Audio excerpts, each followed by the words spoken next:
hindi natin natuloy yung iba, di ba? Bakit? Eh, kasi nagkulang kami. Ano ba yun sa'yo? Ano ba yung kulang mo? Yung sa akin, si Maria Clara at si Leon Rivera. Sino? Si Maria Clara, siya yung kasintahan ni Ibarra at yung pangunahing karakter babaeng karakter sa Monumentame. Tapos yung karakter na yon nakuha kay Rizal, kung saan si Leonor Rivera yung ginawa. Super na. Sa totoong buhay.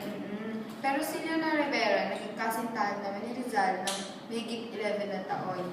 At sila yung magkaibigan simula bata pa. Pero, Hindi sila nagkatuluyan. hindi. Bakit? Kasi, parang sa tinagal na hindi nila pagkikita, parang nagpa-siya si Leonor Rivera na magpakasal sa isang English na si Henry Pippin. Ayun yun. O ikaw, sino naman sa'yo?